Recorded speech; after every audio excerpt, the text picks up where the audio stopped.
আল্লাহ আমার উম্মত কই, আল্লাহ আমার উম্মত কই, আমার উম্মতের কি হালত শুধুমাত্র কেবলমাত্র আমার আপনার নবী বলবে। সুপারিশ করার অধিকার একমাত্র আল্লাহ তার হাবিবকে হাসরের মাঠে দিবে, আর কেউ সুপারিশ করার অধিকার পাবে না। এজন্য বলি যুবক সাবধান, বুদ্ধিমান কখনো অন্যের হক নষ্ট করে কবরে যায় না, বুদ্ধিমান অন্যের পাওনা লইয়া কবরে যায় না, বোকা যারা তারা অন্যের পাওনা লইয়া কবরে যায়। মোহর ধার্য করা ওয়াজিব, পুরুষের জন্য মোহর দেওয়া ওয়াজিব। এটা লিখিত রাখার শুধু কাম না, আমাদের সমাজের ট্র্যাডিশন হলো লেখো মোহর 10 লাখ, লেখো মোহর 20 লাখ, লেখো মোহর 25 লাখ। মনে মনে নিয়ত হলো এটা লেখলেই চলে, দিতে হয় না। সাবধান সাবধান, মনে রাখবা এই ধরনের নিয়ত কইরা যারা বিয়ে করতেছো, বিয়েটাই সহি হইতেছে না। আর যদি তুমি এই মোহর না দিয়া তুমি বিবির কাছ থেকে কৌশলে তুমি মাপ নাও, সেই মাপটাও মাপ হয় না রে যুবক। বাসর ঘরে কৌশলে মাপ নিল মাপ হয় না, কারণ একজন স্ত্রী, একজন নববধূ মা বাবা সব চাইরা আনুষ্ঠানিকভাবে শত শত হাজারো মানুষকে জানায় যখন বিয়ে হয়, এই মহিলাটা স্বামী যদি বাসর করে কৌশল করে মোহর মাপ দাও, নাইলে আমি বাসর করে ঢুকবো না, মহিলাটা পরে বিপদে। নববধূ তখন মোহরের চিন্তা করে না, নতুন স্বামীকে বরণ করার জন্য সে বলে ঠিক আছে আমি মোহর মাফ করে দিলাম। ভালো করে আদ্রাইকো, এটা বিপদে ফালায়া মাফ নেওয়া এটা মাফ হয় না, এটা তারে বিপদে ফালায়া মাফ নেওয়া মাফ হয় না। সাবধান, এই মাফ হাসরের মাঠে কোনো কাজেই আসবে না, কোনো কাজেই আসবে না। এজন্য মোহর যা পারো সামর্থ্যের ভিতরে যা আছে দেওয়ার মতো এদুরি লেখো। সামর্থ্য আছে 2 লাখ দেওয়ার, 2 লাখই মোহর লেখো এবং এই সামর্থ্য অনুযায়ী টাকাটা দেওয়ার চেষ্টা করো, টাকাটা তুমি পরিশোধ করো। সামর্থ্য নাই তোমার 1 লাখ টাকাও দেওয়ার, কিন্তু মোহর লেখাইছো 10 লাখ, আসেনি না? নাই, সমাজে চলছে এমন। সম্পূর্ণভাবে এটা নিষেধ, সম্পূর্ণভাবে এটা নাজায়েজ। এজন্য সামর্থ্য যা আছে এই পরিমাণ মোহর লেখো, পারলে নগদ দিয়ে দাও, না পারলে যদ্দূর পারো দাও, বাকিটা তুমি মাসের মাস তারে দিতে থাকো, দিতে থাকো, নিয়ত করো দেওয়ার, দিতে থাকো। এই অবস্থায় যদি মারা যাও অন্তত আল্লাহর কাছে বলতে পারবা মালিক আমি তো পরিশোধ করার নিয়তে মাসের মাস দিতেছিলাম, আল্লাহ আমার তৌফিক অনুযায়ী মাসের মাস তারে আমি পরিশোধ করার নিয়ত করেছি, দিয়েছিও, কিন্তু হায়াত নাই, আল্লাহ হায়াত পাইলে আমি পরিশোধ করতাম। এতটুকু বললেও আল্লাহর কাছে মাপ পাওয়ার একটা উসিলা বের করা যায়। কিন্তু না, ইল্লাই নেই নাই, লেখো 20 লাখ, লেখো 25 লাখ। কিরে বেটা তোর তো সামর্থ্য নেই 2 লাখ দেওয়ার, 10 লাখ লেখাই লিখে আর এটা দিতে হয় না, এটা লেখাইলেই চলে। নাউজুবিল্লাহ। মোহরে ফাতিমি আল্লাহ রাসূল সাল্লাল্লাহু আলাইহি ওয়াসাল্লাম খাতুনে জান্নাত ফাতেমা রাদিয়াল্লাহু তাআলা আনহার বিয়েতে হযরত আলী রাদিয়াল্লাহু তাআলা আনহু যে মোহর দিয়েছিলেন, এই মোহরটার নাম হলো ফাতিমি মোহর। এবং মোহর সর্বনিম্ন কত ধরতে হয় এই বিষয়টাতে আমি ইনশাল্লাহ আলোচনা করব। আসুন আমরা সামনের দিকে আগাই। এরপরে কি হয়েছে, আল্লাহর নবী বলতেছে আলী, ও আলী মোহর কি দিবা? আলী কয় নবী গো কিছুই তো নাই, দিমু কি? রসুল কয় তোমার ঢাল তলোয়ারটা যাও যে বাজারে বিক্রি করো, যাই পাও তা দিয়েই মোহর ধার্য হবে। আলী রাদিয়াল্লাহু তাআলা আনহু ঢাল আর তলোয়ার নিয়ে রওনা দিয়েছেন। রাস্তায় ওসমান গনির সাথে দেখা। আলী কই যাও? নবী তো বিয়ের প্রস্তাবে রাজি হয়ে গেছে, কইছিলাম নি। কপাল খুলে গেছে আলী, কপাল খুলে গেছে আলী। আমি মনে মনে তখনই ভাবছিলাম নবী তোমার অপেক্ষায়, তুমি তো সাহস করো না, আমি তোমাকে সাহস জুগাইছি, এখন কই যাও? কয় বাজারে যাই। কেন? কয় বিয়াতে কর্ম, মোহর তো দেওয়া লাগবে, আমার তো কিছুই নাই। মোহর দিমু কেমনে? রসুল কয় ডাল তলোয়ার বাজারে বিক্রি করো। এই যে রওনা দিয়েছি, ডাল তলোয়ার বিক্রি করে যা পাবো তাই আমি মোহর ধার্য করব। আলী রাদিয়াল্লাহু তাআলা আনহু তখন বলতেছে, রে আলী, উসমান গনি বলতেছে, আলী এই ঢাল আর তলোয়ার আমার কাছে বিক্রি করো। আলী বলে, কত টাকা আপনি দিবেন? উসমান গনি কয়, নেও তোমারে 500 দিরহাম দিলাম। আলী রাদিয়াল্লাহু তাআলা আনহু 500 দিরহাম হাতে নিলেন। উসমান গনি কয়, নেও এই টাকা দিয়ে মোহর পরিশোধ করো। কারণ হযরত আলী তিনি গরিব, কিন্তু উসমান তিনি হলেন মদিনার সবচেয়ে ধনী সাহাবীদের ভিতরে একজন, নামই হলো জ্ঞানী। উসমান যেমন সম্পদের মালিক, তার দিলও ছিল উদার, দানের হাতও অনেক বড়। কিছু মানুষ সমাজে এমন আছে, টাকা আছে পয়সা আছে কিন্তু মন বড় না। আবার কিছু মানুষ এমন আছে, টাকা পয়সা যেমন আছে মনও তেমন বড়। ভালো করে আদ্রাই করি যুবক, আল্লাহর নবী রহমতের নবী এক হাদিসে বলছেন, সম্পদের মালিক যে, কিন্তু সে যদি আল্লাহর রাস্তায় দান না কইরা এই টাকা সে খেলাধুলায় কাজে ব্যয় করে, আমোদ ফুর্তিতে ব্যয় করে, তাহলে মনে রাখো এর গুনাহ কিন্তু সে পাইতেছে। এই টাকা পয়সা ভালো কাজে ব্যয় করলো না, অন্যায় কাজে ব্যয় করলো। আরেকজন মানুষ গরিব, তার টাকা নাই পয়সা নাই, নিয়ত করে কয় আমার যদি টাকা থাকতো একটা সিনেমা হল দিতাম। যেই মানুষটা টাকা পয়সা থাকার কারণে সিনেমা হল বানাইলো, সিনেমা হল বানাইয়া সে যেই পরিমাণ গুনাহ কামাইলো, ওই গরিব মানুষটা টাকা নাই পয়সা নাই, কিন্তু দিলে দিলে নিয়ত করে সে আমার পয়সা হলে সিনেমা হল বানাইতাম। রসুল কয় ওই ধনী লোকটা সিনেমা বানায়া হল বানায়া যে গুনাহগার, গরিব লোকটা নিয়ত কইরাও সমান গুনাহগার। খাতুনে জান্নাত ফাতেমা রাদিয়াল্লাহু তাআলা আনহা, আমার আপনার নবীর কলিজার টুকরা মেয়ে, যার ব্যাপারে নবীজি বলেছেন ফাতেমা তু বিদআতুম মিন্নি।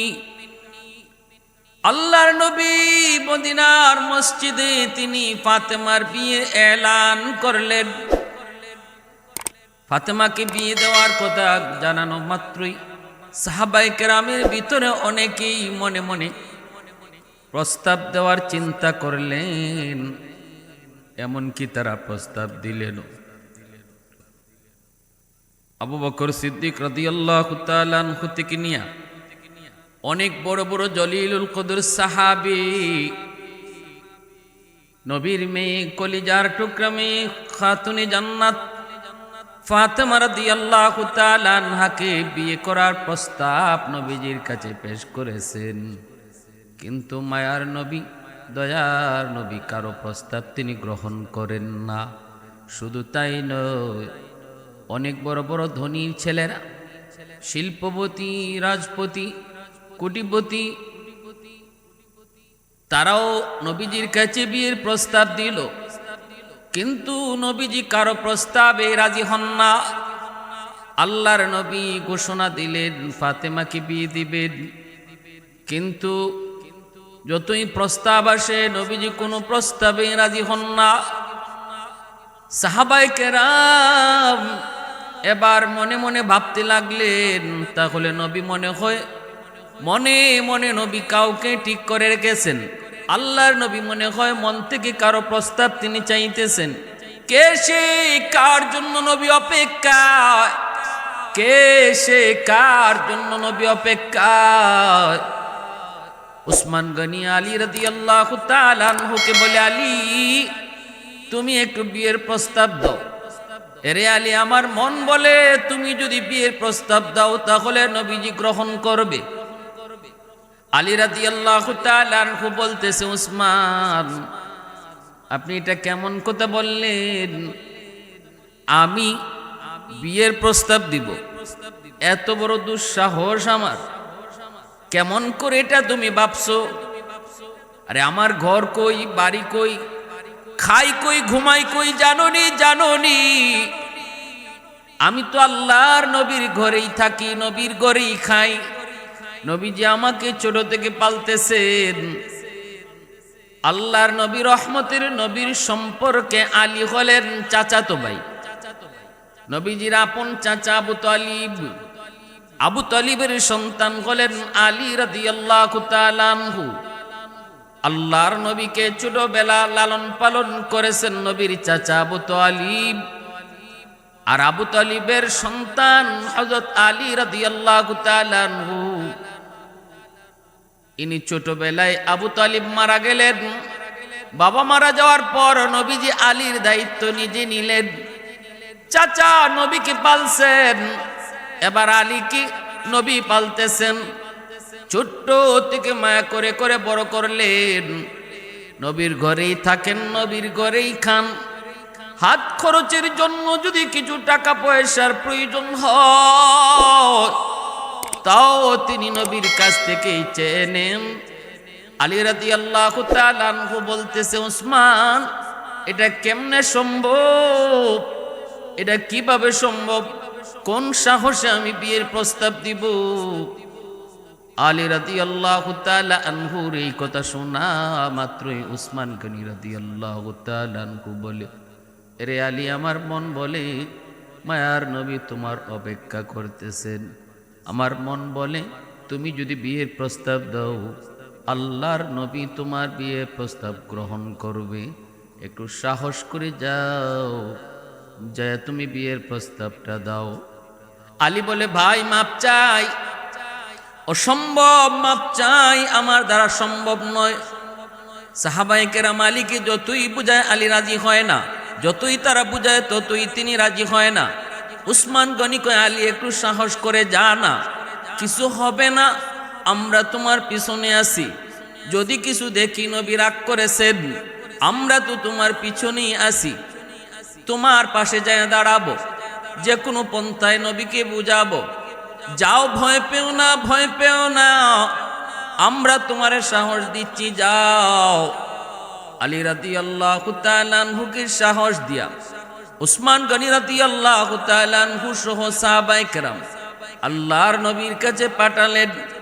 আলী নবীর কাছে ফাতেমার জন্য বিয়ের প্রস্তাব দিবেন। গেলেন নবীর কাছে, যে দেখেন নবীজি কিছু সাহাবায়ে কেরামদেরকে নিয়ে বসা। আলী যাই সালাম দিলেন, আসসালাতু আসসালামু আলাইকা ইয়া হাবিবাল্লাহ। নবীজি সালামের জবাব দিয়ে বলতেছেন, কি ব্যাপার আলী? আলী কয়, নবী গো, একটা কথা বলতে চাই। আল্লাহ নবী কই, কি কথা একটু কও। যেই মাত্র নবী কইছেন কি কথা একটু কও, আলী দিছেন দৌড়। এক দৌড়ে মসজিদ থেকে বের হয়ে গেছেন, কথা আর বলতে পারেন নাই। আল্লাহর নবী অবাক, অবাক তো হওয়ার কথাই, নবীজি অবাক হলেন। আলী বলতে চাইল কি যেন, কিন্তু না বলেই চলে গেল। ঘটনা কি, কেনই বা এসেছিল, কি বা বলতে চেয়েছিল, কিন্তু না বলে চলে গেল কেন? নবীজির মনের ভিতরে অনেকগুলি প্রশ্ন। বের হইয়া মাত্রই উসমান গনি কয়, আলী কইসনি, প্রস্তাব দিসনি? আলী কয়, প্রস্তাব দিমু, বলো কোন রকম বাচ্চা আইছি, এই কথা কও, প্রস্তাব তো দূরে। উসমান গনি কয়, রে আলী, এত বড় বীর পুরুষ তুমি, এখানে এত দুর্বল কেন? এ আলী, তুমি এত বড় বীর বাহাদুর, হায়দার তোমার উপাধি, যুদ্ধের ময়দানে বীর বাহাদুরি দেখাও, হিংসের সিংহের মতো, বাঘের মতো গর্জন দাও, দুশ্মন তোমার নাম শুনলেই থরথর করে কাঁপে। আর এখানে তুমি একটা বিয়ার প্রস্তাব দিবা, ভয়ে পারো না, এটা কেমন কথা? আলী কয়, ভাই উসমান, মাপ চাই, আমারে যত যা কিছু বলো সব পারবো, কিন্তু এই কাজটা আমারে কইও না, কারণ আমার অত্যন্ত ভয়, কোন সাহসে আমি বিয়ে প্রস্তাব দিতে যাব? আমি আল্লাহর নবীর ঘরেই থাকি, নবীর ঘরেই খাই, সেখানে নবীর মেয়েকে বিয়ে করার প্রস্তাব আমি কোন সাহসে দেব? এটা আমার অত্যন্ত ভয়, এটা ছাড়া অন্য কথা কও, এই কথা কইও না। উসমান গনি কয়, আলী, আমার মন বলে যা, আগামীকাল আবার তারে বুঝে শুনে পাঠাইতেছেন। আলী আবারও কয় তোমরা আমার পিছে থাকবাইনি, নবী যদি আমাকে ধমক দেন অথবা গুসা করেন তোমরা আমার পিছনে থাকবাইনি। সাহাবায়ে কেরাম কয় হ, টেনশন তুমি করবা না, কোনো ভয় নাই, কোনো টেনশন নাই, আমরা তোমার পিছনে আছি। দ্বিতীয় দিন আল্লাহর নবীকে পাঠাইলেন, আল্লাহর নবীর কাছে আলীকে পাঠাইলেন। এই দিনও আলী যায় নবীকে সালাম দেয়, নবীজিকে সালাম দেয়া কয় নবী গো একটা কথা। আল্লাহ নবী যেই মাত্র পিছনে তাকায় আলীর চেহারার দিকে, কি কথা ক? আলী আর কথা বলতে পারে না, দৌড় মসজিদ থেকে আবারও বের হয়ে গেলেন, আবারও বের হয়ে গেলেন। উসমান কে আলী কইসনি? কয় মাপ চাই, পারি না, এই বিষয়ে আমার আর তোমরা রিকোয়েস্ট করো না।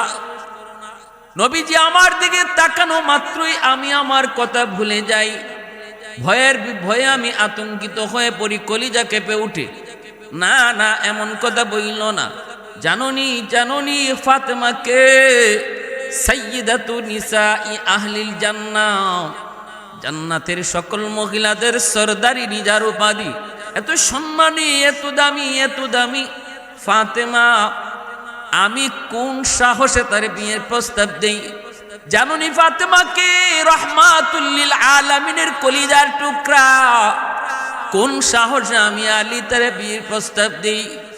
উসমান গনি কয় আলী ভয় পাইস না, আমার মন বলে তুই একটু সাহস করে ক বেটা, আমার মন ক, নবীজি তোর প্রস্তাব পাইলে বড় খুশি হয়ে যাবে। তৃতীয় দিনও আলীকে পাঠাইতেছেন। এইবার নবীজি মনে মনে সিদ্ধান্ত নিয়েছেন, আলী 2 দিন আসলো, কথা কইব, আমি তাকানো মাত্রই দৌড় দেয়। ঘটনা কি বলতে চায় বলে না কেন? কেনই বা আসলোই যখন বলল না কেন? ঠিক আছে, আগামীকাল যদি আসে দেখব, না কইয়া যায় কেমনে। তৃতীয় দিন আলী যখন আইছেন, সালাম দিয়া নবীর পাশে বইসা যখন কয় নবী গো একটা কথা, আল্লাহ নবী মুখ ফিরা তাকান নাই, নবীজি মুখটা অন্যদিকে রাইকেই আগে হাত দিয়া থাপা দিয়া আলীর হাতটা ধরছেন, আলীর হাতটা নবী থাপা দিয়া ধরছেন, ধইরে নবীজি চেহারা ঘুরাইছেন, ঘুরায় নবী বলতেছেন আলী এবার ক, কি বলতে চাও? 2 দিন আইছো, কথা কইবা, না কইয়া তুমি দৌড় দিয়ে চলে যাও। আজ তোমাকে সারাসারি নেই, আজ তোমাকে যেতে দিব না, বলতেই হবে তুমি কি বলতে চাও। আলী রাদিয়াল্লাহু তাআলা আনহু ভয়ে কাঁপতেছেন। ওগো নবীজি একটু হাতটা ছাড়েন।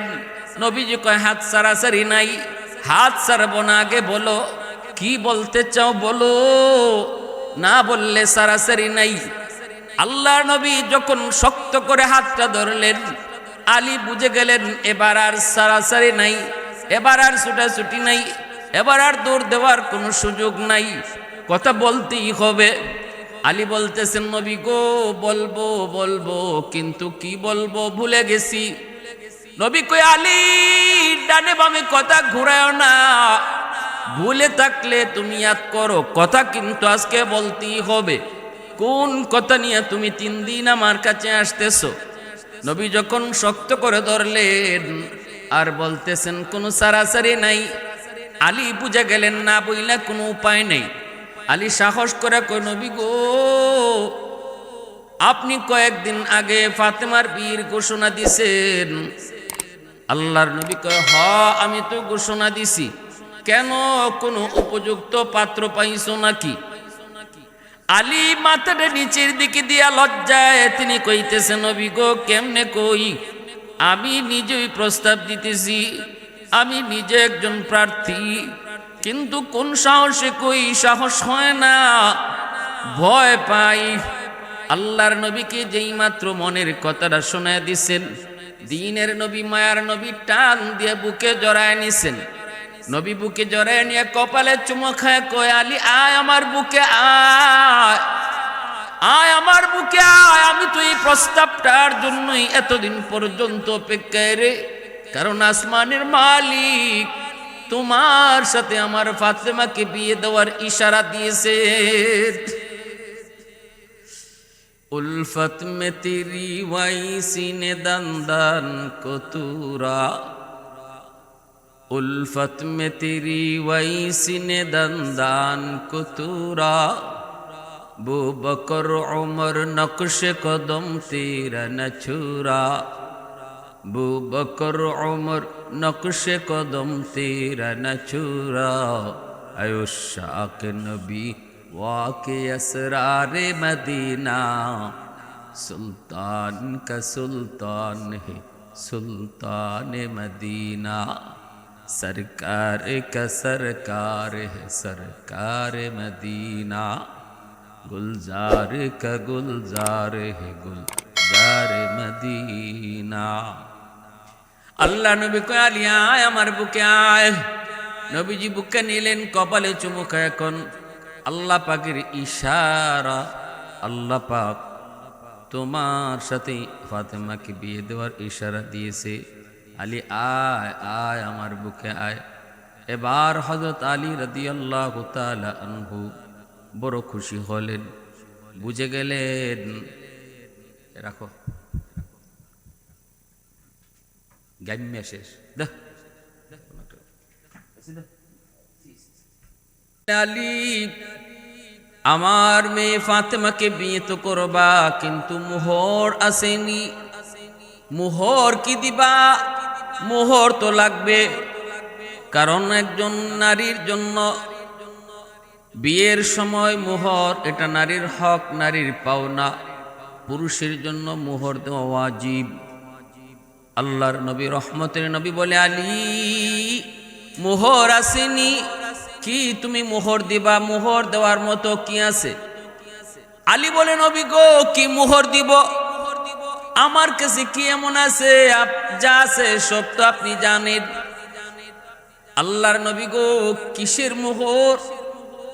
এই না আপনার ঘর থেকে খেয়ে বের হইলাম, রাতে যে আপনার ঘরেই ঘুমাবো, আপনার ঘরেই খাই, আপনার ঘরেই ঘুমাই। হাত খরচের পয়সা লাগলো আপনার কাছে চেয়ে নেই, আমি আবার মোহর দিব কোথা থেকে? নবীজি বলে, আলী এই কথা কয়া লাভ নাই, মোহর তো লাগবেই। আল্লাহ পাক বলেছেন, ওয়া আতুন নিসা সাদুকাতিহিন্না নিহলা, খুশি খুশি তোমরা নারীদেরকে মোহর দাও। আল্লাহ পাক রব্বুল আলামিনের আদেশ, এজন্য মোহর দেওয়া ওয়াজিব। বিয়ের ক্ষেত্রে মোহর ধার্য করা ওয়াজিব, দেওয়াই লাগবে, এটা না দেওয়ার কোনো সুযোগ নাই। শরীয়তের বিধান হলো, মোহর যদি কোনো পুরুষ কোনো নারীকে না দেয়, শুধুমাত্র কাগজে লেখা রাখে, আর ওই অবস্থায় সে মোহর না দিয়ে যদি মারা যায়, কিয়ামতের ময়দানে একজন বিবি একজন স্ত্রী সবার আগে আল্লাহর আদালতে স্বামীর বিরুদ্ধে মোহরের মামলা দিবে। মোহরের মামলা এটা বান্দার হক, এটাকে হকুল ইবাদ বলে। হকুল ইবাদ বড় খতরনাক, বড় সঙ্গীন। আল্লাহর হক আল্লাহ চাইলে মাফ করে দিবে, কিন্তু বান্দার হক আল্লাহ কখনো মাফ দিবে না। স্ত্রীর মামলা যদি স্বামীর উপরে থাকে, স্বামীর মামলা যদি স্ত্রীর উপরে থাকে, সন্তানের উপরে যদি বাপমার মামলা থাকে, ভাইয়ের উপরে যদি ভাইয়ের মামলা থাকে, ভাইয়ের উপরে যদি বোনের মামলা থাকে, যদি বোনে মামলা দেয়, আল্লাহ আমার ভাই আমাকে সম্পদ দেয় নাই, আব্বার রেখে যাওয়া সম্পদ, যেই সম্পদ তুমি ধার্য করেছো, আল্লাহ পাক নিজে ওয়ারাসত বন্টন করেছেন। কে কতটুকু অংশ পাবে বাবা মারা যাওয়ার পর, ভাই কতটুকু, বোন কতটুকু, বন্টন করেছেন মালিক। দুনিয়ার কোনো মেম্বার নয়, কোনো চেয়ারম্যান নয়, কোনো এমপি নয়, আহকামুল হাকিমিন মালিক, সকল জাহানের মালিক, আমার আপনার মালিক, তিনি এই বন্টনটা করেছেন। অতএব যদি এই বন্টন কেউ কাউকে না দেয়, ভাই যদি ভাইকে কম দেয়, ভাই যদি বোনকে না দেয়, আল্লাহ কর্তৃক যেই পাওনা, সেই পাওনা যদি কেউ কাউকে না দেয়, রে যুবক, এটা হকুল ইবাদের ভিতরে গণ্য, বান্দার হক নষ্ট করার মধ্যে শামিল। কিয়ামতের ময়দানে আল্লাহ পাক রব্বুল আলামিন সাফ সাফ জানিয়ে দিবে, বান্দা এক ওয়াক্ত নামাজ তোর কাজা হয়েছে, আমি আল্লাহ তোরে মাফ করে দিলাম। একটা রোজা তোর কাজা হয়েছে, যা আমি আল্লাহ তোরে মাফ করে দিলাম। কিন্তু তুই যে তোর ভাইয়ের হক মারছু, তুই যে তোর বোনের হক নষ্ট করেছ, তুই যে তোর স্ত্রীর মোহর দেও নাই, এই বিষয়টা কিন্তু আমি আল্লাহ কিছু জানি না। আজ তারা আমার আদালতে মামলা করেছে, এই মামলার রায় তুমি আগে পাও, তারপরে তুমি তোমার নামাজ রোজা হজ যাকাত লইয়া জান্নাতে যাও। নতুবা তোমার জীবনের নামাজ, তোমার জীবনের রোজা, তোমার জীবনের হজ, তোমার জীবনের যাবতীয় আমল এক জায়গায় আটক থাকবে।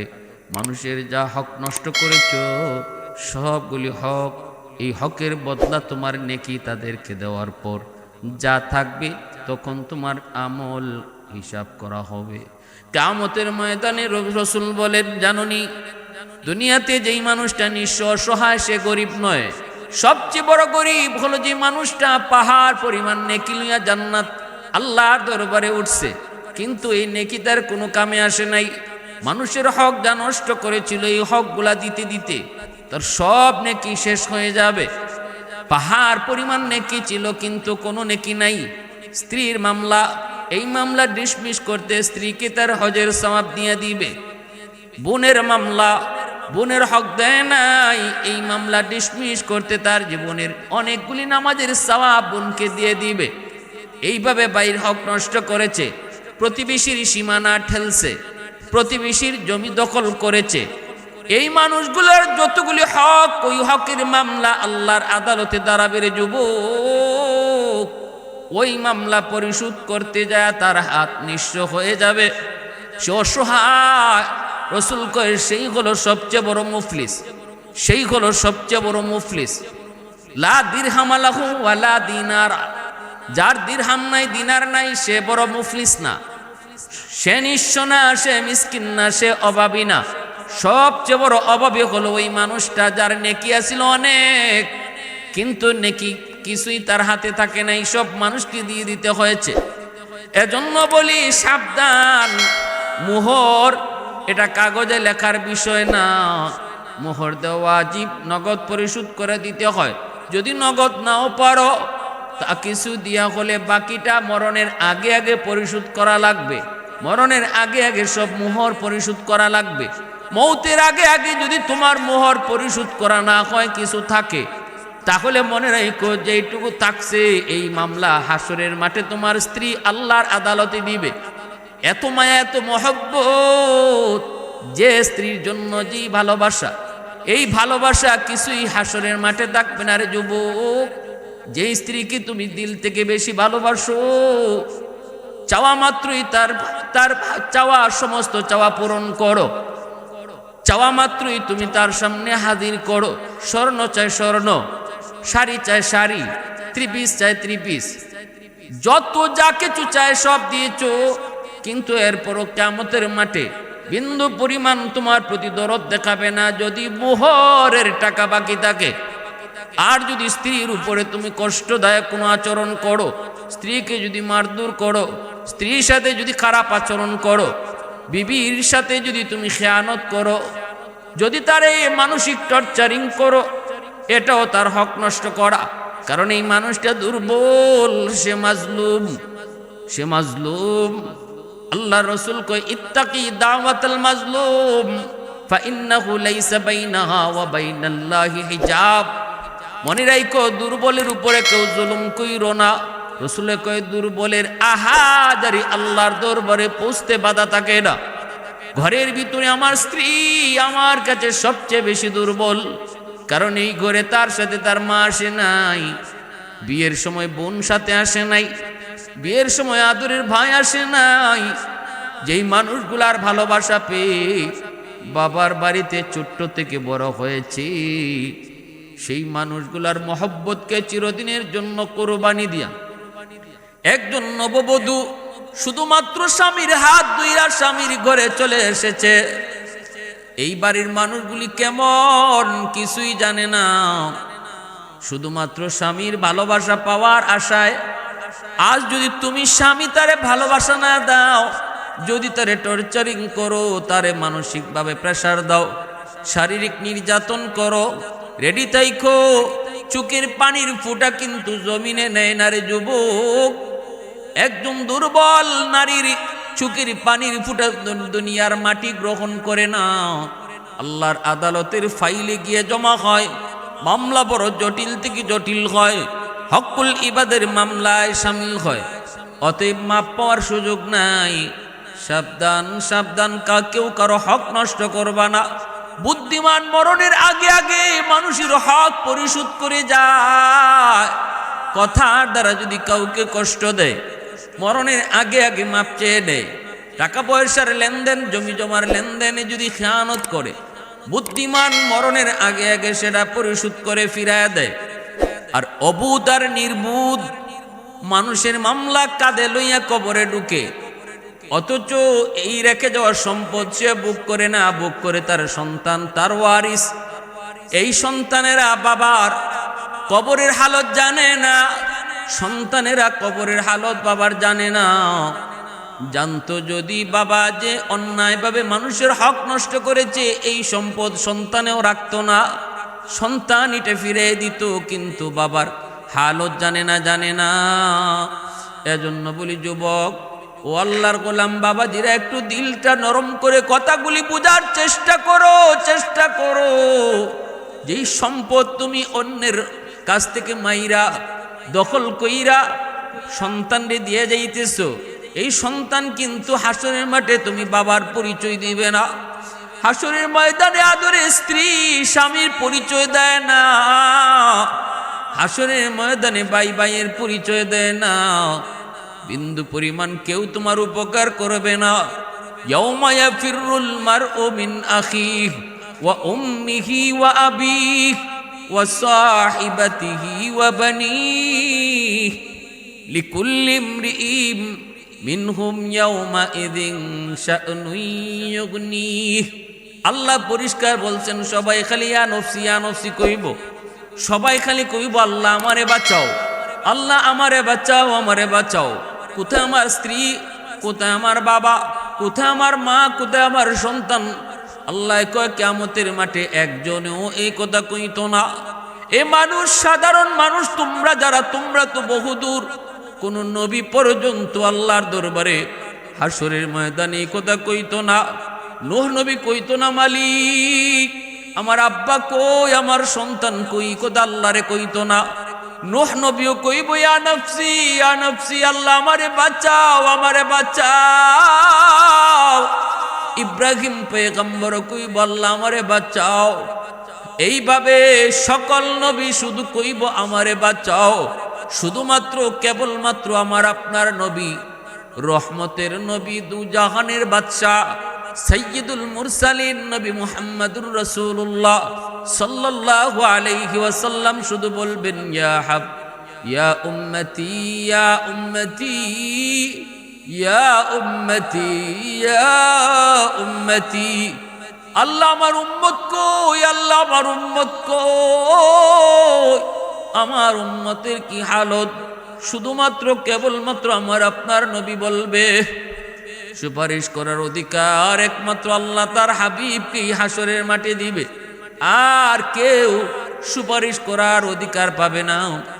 এজন্য বলি যুবক সাবধান, বুদ্ধিমান কখনো অন্যের হক নষ্ট করে কবরে যায় না। বুদ্ধিমান অন্যের পাওনা লইয়া কবরে যায় না। বোকা যারা তারা অন্যের পাওনা লইয়া কবরে যায়। মোহর ধার্য করা ওয়াজিব, পুরুষের জন্য মোহর দেওয়া ওয়াজিব। এটা লিখিত রাখার শুধু কাম না। আমাদের সমাজের ট্র্যাডিশন হলো লেখো মোহর 10 লাখ, লেখো মোহর 20 লাখ, লেখো মোহর 25 লাখ। মনে মনে নিয়ত হলো এটা লেখলেই চলে, দিতে হয় না। সাবধান, মনে রাখবা এই ধরনের নিয়ত কইরা যারা বিয়ে করতেছো, বিয়েটাই সহি হইতেছে না। আর যদি তুমি এই মোহর না দিয়া তুমি বিবির কাছ থেকে কৌশলে তুমি মাপ নাও, সেই মাপটাও মাপ হয় না রে যুবক। বাসর ঘরে কৌশলে মাপ নিল, মাপ হয় না। কারণ একজন স্ত্রী, একজন নববধূ, মা বাবা সব চাইরা আনুষ্ঠানিকভাবে শত শত হাজারো মানুষকে জানায় যখন বিয়ে হয়, এই মহিলাটা স্বামী যদি বাসর করে কৌশল করে মোহর মাপ দাও, নাইলে আমি বাসর করে ঢুকবো না, মহিলাটা পরে বিপদে। নববধূ তখন মোহরের চিন্তা করে না, নতুন স্বামীকে বরণ করার জন্য সে বলে ঠিক আছে আমি মোহর মাফ করে দিলাম। ভালো করে আদ্রাই কো, এটা বিপদে ফালায়া মাফ নেওয়া, এটা মাফ হয় না। এটা তারে বিপদে ফালায়া মাফ নেওয়া মাফ হয় না। সাবধান, এই মাফ হাসরের মাঠে কোনো কাজেই আসবে না, কোনো কাজেই আসবে না। এজন্য মোহর যা পারো, সামর্থ্যের ভিতরে যা আছে দেওয়ার মতো এর দূরই লেখো। সামর্থ্য আছে 2 লাখ দেওয়ার, 2 লাখই মোহর লেখো এবং এই সামর্থ্য অনুযায়ী টাকাটা দেওয়ার চেষ্টা করো। টাকাটা তুমি পরিশোধ করো। সামর্থ্য নাই তোমার 1 লাখ টাকাও দেওয়ার, কিন্তু মোহর লেখাইছো 10 লাখ। আসেনি না? নাই? সমাজে চলছে এমন। সম্পূর্ণভাবে এটা নিষেধ, সম্পূর্ণভাবে এটা নাজায়েজ।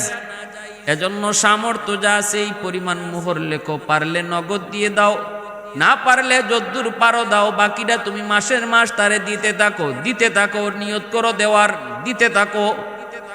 এই অবস্থায় যদি মারা যাও, অন্তত আল্লাহর কাছে বলতে পারবা, মালিক আমি তো পরিশোধ করার নিয়তে মাসের মাস দিতেছিলাম, আল্লাহ আমার তৌফিক অনুযায়ী মাসের মাস তারে আমি পরিশোধ করার নিয়ত করেছি, দিয়েছিও, কিন্তু হায়াত নাই।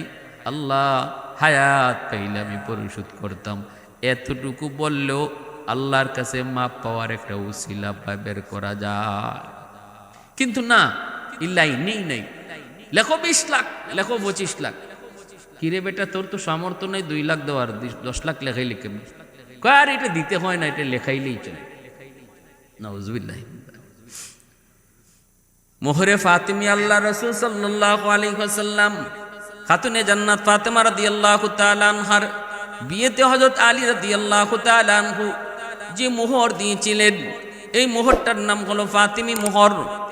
এবং মোহর সর্বনিম্ন কত ধরতে হয় এই বিষয়টাতে আমি ইনশাআল্লাহ আলোচনা করব। আসুন আমরা সামনের দিকে আগাই। এরপরে কি হয়েছে? আল্লাহর নবী বলতেছে, আলী ও আলী মোহর কি দিবা? আলী কয়, নবী গো কিছুই তো নাই, দিমু কি? রসুল কয়, তোমার ঢাল তলোয়ারটা যাও, যে বাজারে বিক্রি করো, যাই পাও তা দিয়েই মোহর ধার্য হবে। আলী রাদিয়াল্লাহু তাআলা আনহু ঢাল আর তলোয়ার নিয়ে রওনা দিয়েছেন। রাস্তায় উসমান গনির সাথে দেখা। আলী কই যাও? নবী তো বিয়ের প্রস্তাবে রাজি হয়ে গেছে, কইছিলাম নি। কপাল খুলে গেছে আলী, কপাল খুলে গেছে আলী। আমি মনে মনে তখনই ভাবছিলাম, নবী তোমার অপেক্ষায়, তুমি তো সাহস করো না, আমি তোমাকে সাহস জুগাইছি, এখন কই যাও? কয় বাজারে যাই। কেন? কয় বিয়াতে করমু, মোহর তো দেওয়া লাগবে, আমার তো কিছুই নাই, মোহর দিমু কেমনে? রসুল কয়, ডাল তলোয়ার বাজারে বিক্রি করো। এই যে রওনা দিয়েছি, ডাল তলোয়ার বিক্রি করে যা পাবো তাই আমি মোহর ধার্য করব। আলী রাদিয়াল্লাহু তাআলা আনহু তখন বলতেছে, রে আলী, উসমান গনি বলতেছে, আলী এই ঢাল আর তলোয়ার আমার কাছে বিক্রি করো। আলী বলে, কত টাকা আপনি দিবেন? উসমান গনি কয়, নেও তোমারে 500 দিরহাম দিলাম। আলী রাদিয়াল্লাহু তাআলা আনহু 500 দিরহাম হাতে নিলেন। উসমান গনি কয়, নেও, এই টাকা দিয়ে মোহর পরিশোধ করো। কারণ হযরত আলী তিনি গরিব, কিন্তু উসমান তিনি হলেন মদিনার সবচেয়ে ধনী সাহাবীদের ভিতরে একজন, নামই হলো গনি। উসমান যেমন সম্পদের মালিক, তার দিলও ছিল উদার, দানের হাতও অনেক বড়। কিছু মানুষ সমাজে এমন আছে, টাকা আছে, পয়সা আছে, কিন্তু মন বড় না। আবার কিছু মানুষ এমন আছে, টাকা পয়সা যেমন আছে, মনও তেমন বড়। ভালো করে আদ্রাই করি যুবক, আল্লাহর নবী রহমতের নবী এক হাদিসে বলছেন, সম্পদের মালিক যে, কিন্তু সে যদি আল্লাহর রাস্তায় দান না কইরা এই টাকা সে খেলাধুলায় কাজে ব্যয় করে, আমোদ ফুর্তিতে ব্যয় করে, তাহলে মনে রাখো এর গুনাহ কিন্তু সে পাইতেছে। এই টাকা পয়সা ভালো কাজে ব্যয় করলো না, অন্যায় কাজে ব্যয় করলো। আরেকজন মানুষ গরিব, তার টাকা নাই, পয়সা নাই, নিয়ত করে কয় আমার যদি টাকা থাকতো একটা সিনেমা হল দিতাম। যেই মানুষটা টাকা পয়সা থাকার কারণে সিনেমা হল বানাইলো, সিনেমা হল বানাইয়া সে যেই পরিমাণ গুনাহ কামাইলো, ওই গরিব মানুষটা টাকা নাই, পয়সা নাই, কিন্তু দিলে দিলে নিয়ত করে সে আমার পয়সা হলে সিনেমা হল বানাইতাম। রাসূল কয় ওই ধনী লোকটা সিনেমা বানায়া, হল বানায়া যে গুনাহগার, গরিব লোকটা নিয়ত কইরাও সমান গুনাহগার। ঠিক তেমনি ভাবে একজন ধনী মানুষ আল্লাহর রাস্তায় দান করে, আর গরিব আফসোস করে আল্লাহ আমার কাছেও যদি পয়সা থাকতো আমিও তোমার রাস্তায় এরকম দান করতাম। রাসূল কয় ধনী দান কইরা যেই পরিমাণ সওয়াব পাইল, গরিব নিয়ত কইরাও সমান সওয়াব পায়া গেল। সুবহানাল্লাহি ওয়া বিহামদিহি সুবহানাল্লাহিল আযীম। সমাজের ভিতরে কিছু মানুষ এমন আছে, পয়সা আছে কিন্তু মন নাই, আল্লাহ রাস্তায় দান করে না, অন্যান্য কাজে, খারাপ কাজে তার সব কাজে শরীক আছে। খেলাধুলার চাঁদা চাইলে চাঁদা দেয়, কিন্তু আজ মাহফিলের চাঁদা চাইলে দেয় না। হ্যাঁ, এখানে উদ্দেশ্য তার দুনিয়ার সুনাম কামানি, আখিরাতের চিন্তা নেই। আলী রাদিয়াল্লাহু তাআলা আনহু উসমান গনি রাদিয়াল্লাহু তাআলা আনহুর কাছ থেকে 500 দিরহাম নিয়ে রওনা দিলেন। হযরত উসমান তো তিনি আখিরাতের পাগল, তিনি তো টাকা পয়সা এমন জায়গাতেই ব্যয় করতেন যেখানে আখিরাতের পুঁজি হয়, সব টার্গেটই ছিল আখিরাতমুখী। আলী রাদিয়াল্লাহু তাআলা আনহু এই 500 দিরহাম আইনা তিনি মোহর হিসেবে রাসূলের হাতে রাখলেন। ওই মোহরটাকে ফাতিমি মোহর বলা হয়। 500 দিরহামে 131 বড়ি রূপার সমান, 131 বড়ি রূপা 500 দিরহামে। তাহলে 500 দিরহামে যদি 131 বড়ি রূপা হয়, রূপার বড়ি হইল 1000 টাকা। সেই তুলনায় ফাতিমি মোহর হচ্ছে 1,31,000 টাকা। 1,31,000 টাকা হইল ফাতিমি মোহর। এটা আলী রাদিয়াল্লাহু তাআলা আনহু ফাতেমা রাদিয়াল্লাহু তাআলা আনহার বিয়েতে তিনি মোহর দিয়েছিলেন। এই মোহরটাকে ফাতিমি মোহর বলে। এর অর্থ এই না যে এটাই সর্বনিম্ন মোহর, শরীয়তে এর চেয়েও কম সুযোগ রাখছে। সর্বনিম্ন মোহর ধার্য করেছে শরীয়ত ইমাম আবু হানিফা রাহমাতুল্লাহি আলাইহির মতে, হানাফি মাযহাবে 10 দিরহাম। 10 দিরহাম 10 দিরহাম সমপরিমাণ। 1 দিরহাম 10 দিরহামে এরকম ভাবে 2 বড়ি রূপার সমান হয়। তো এরকম কেউ যদি 10 দিরহাম, বর্তমানে দিরহাম আর রূপার হিসাবটা আমার পরিষ্কার ক্লিয়ার জানা নাই, এই 10 দিরহাম সমপরিমাণ টাকা, এটা হলো সর্বনিম্ন মোহর। সর্বনিম্ন মোহর।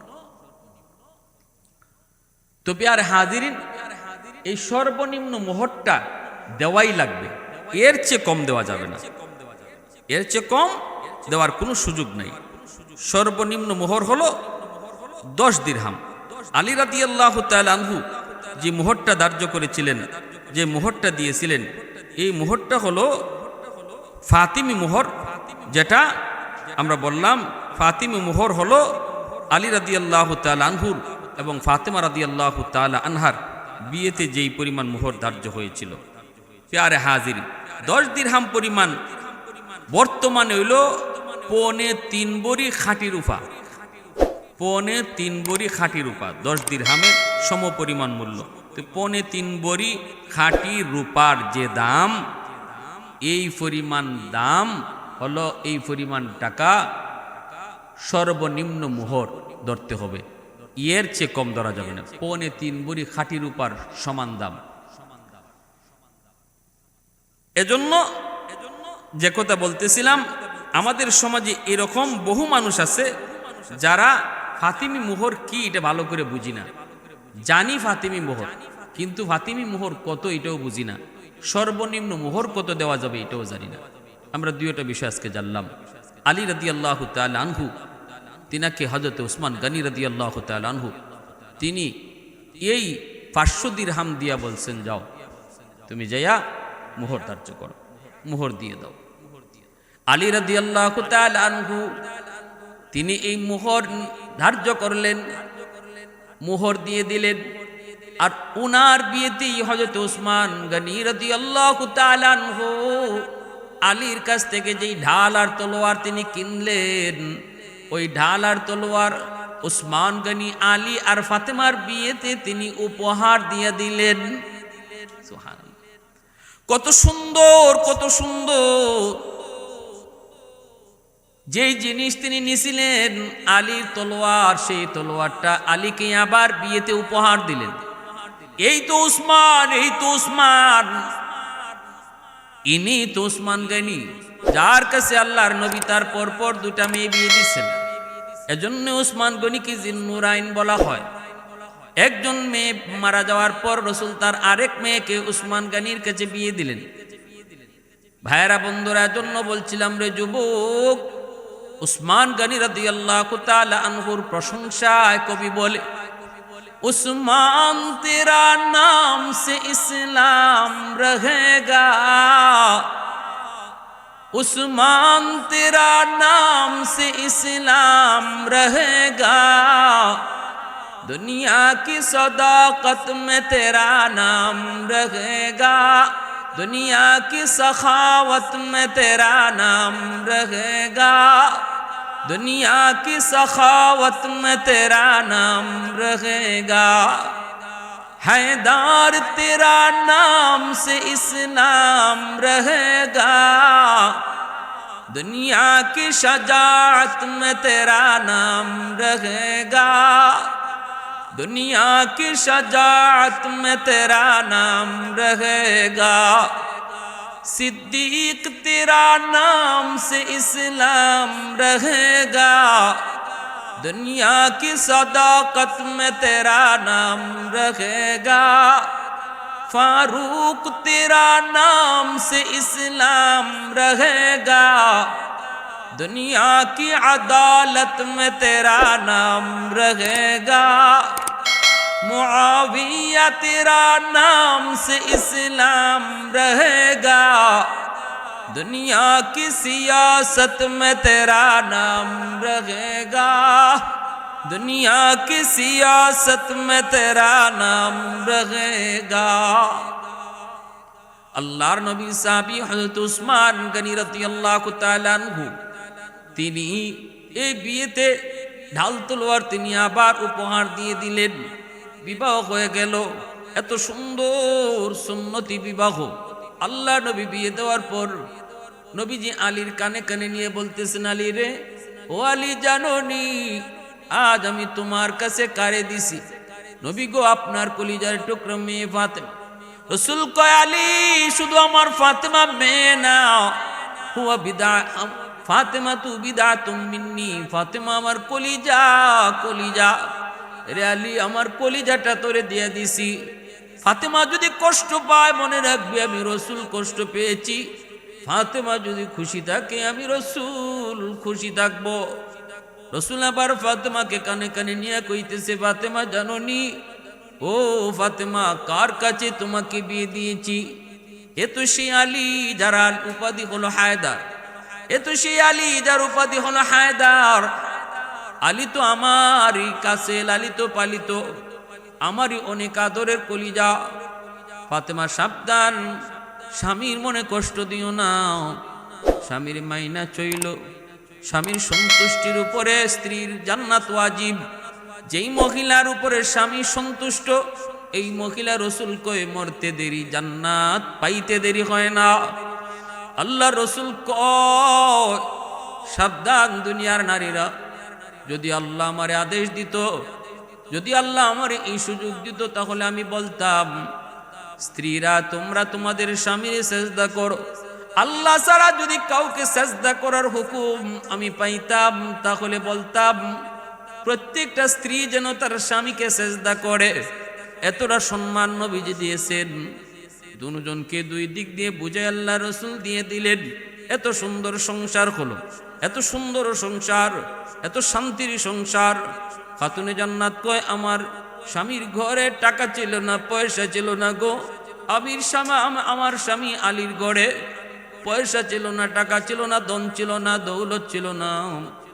আমি ঘরে কাম করে করে আমার হাতে দাগ ফেলাই দিছি। কিন্তু দুনিয়ার মানুষ জানোনি আমার ঘরটা পুরা ভালোবাসায় ভরপুর ছিল গো। আমার স্বামীর বুক ভরা ভালোবাসা আমি পেয়েছি। একজন স্ত্রী তার স্বামীর ঘরে সবচেয়ে বড় আনন্দের বিষয় হলো, একজন স্ত্রীর জন্য সবচেয়ে সুখের সুখ হলো স্বামীর বুক ভরা ভালোবাসা। স্বামী যদি গরিব হয়, স্বামী যদি রিক্সা চালক হয়, কিন্তু স্ত্রীকে যদি বুক ভরে ভালোবাসে, এই স্ত্রী হলো দুনিয়াতে সবচেয়ে সুখী। আর যদি স্বামী কোটি কোটি টাকার মালিক হয়, কিন্তু স্ত্রীর প্রতি ভালোবাসা না থাকে, নেশা করে গাঞ্জা খায়, অন্য নারীদেরকে নিয়ে পড়ে থাকে, তাহলে এই মহিলার জন্য এই সংসারটাই হলো সবচেয়ে কষ্টের। এই ঘরটা হলো জাহান্নামের টুকরা। আর স্বামী স্ত্রীর ভিতরে ভালোবাসা যেই ঘরে আছে, এই ঘরটা হলো দুনিয়াতেই জান্নাতের টুকরা। আর ওই ঘর থেকে আল্লাহ সন্তানও আলোকিত সন্তান দান করে। সে আলী আর ফাতেমার ঘর থেকেই আল্লাহ হাসান হুসাইনকে, ইমাম হাসান ইমাম হুসাইনকে আল্লাহ পাক কবুল করেছে।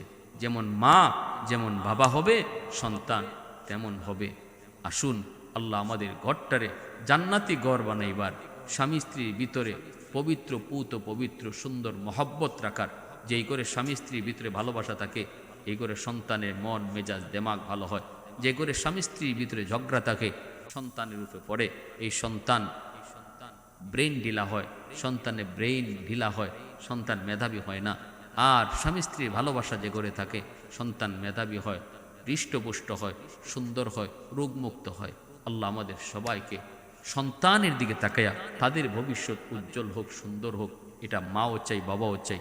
অন্তত তাদের দিকে তাকায়া ঘরটাকে, ঘরের পরিবেশটারে মহব্বতের পরিবেশ আমরা গড়ে তুলি। যত হিংসা, যত দূরত্ব আছে সব কিছু ভুলে যাই, সার দেওয়ার মানসিকতা তৈরি করি। স্বামী ও স্ত্রীর ব্যাপারে সার দিই, স্ত্রী ও স্বামীর ব্যাপারে সার দিই। একসাথে চলতে যায় লাগবেই, মাঝে মাঝে একটু উঠা বসা করতে যায়, একটু ভুল ত্রুটি হবেই, সেটা ক্ষমা সুন্দর দৃষ্টিতে একে অপরকে আমরা মেনে নিই, যেভাবে আল্লাহ রসুল তার বিবিদের সাথে চলছেন। আল্লাহ আমাদেরকে তৌফিক দান করেন।